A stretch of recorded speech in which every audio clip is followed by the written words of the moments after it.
So the purpose of the Gandhi Institute is to help people develop the skills to create a more peaceful world for all, where there's justice and equity for everyone.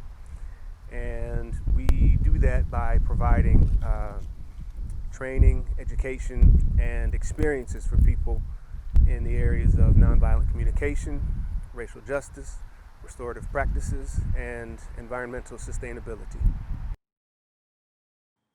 The Gandhi Institute has much to offer in terms of education, gardening, and other resources, but the unique feature that we focus on today is the Labyrinth. A couple of years ago, the Gandhi Institute applied for a grant which allowed us to install the Labyrinth here in the back of the garden. We wanted to create a space where members of our community and our neighborhood could come and reflect. Like so many in our world today, folks around here struggle with trauma and life challenges, and we wanted a space where they could come and reflect, clear the mind, and maybe receive some wisdom. But you may ask yourself, why a labyrinth? And what does it have to do with reflection or wisdom? The labyrinth is a kind of walking meditation. It has only one path that leads from the outer edge in a circular way to the center. There are no tricks and no dead ends. Unlike a maze where you lose your way, the labyrinth is a spiritual tool that can help you find your way. The labyrinth is an ancient pattern found in many cultures around the world, going back 5,000 years.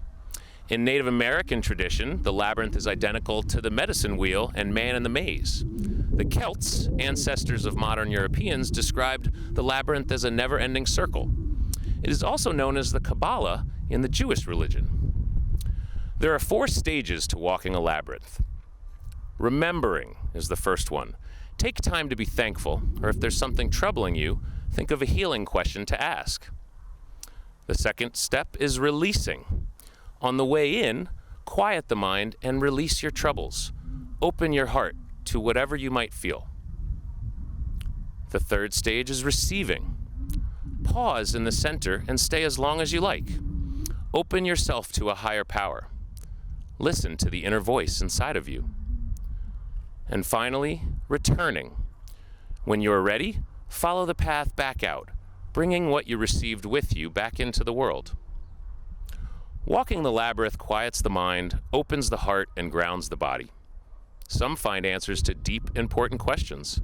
Some find healing, creativity, or a sense of wholeness. We encourage you to come by the Institute anytime and walk the labyrinth. What answers might you find? If you are not convinced that the labyrinth is meditative, ask somebody who tried it. Do you think walking the labyrinth counts as meditation? No, because meditating is like another way of being calm, but dude, when you get to the circle, yeah, it could be meditating because it is another way of staying calm, and when you're calm, you have better focus, and you focus on things that you probably need or you want to help somebody.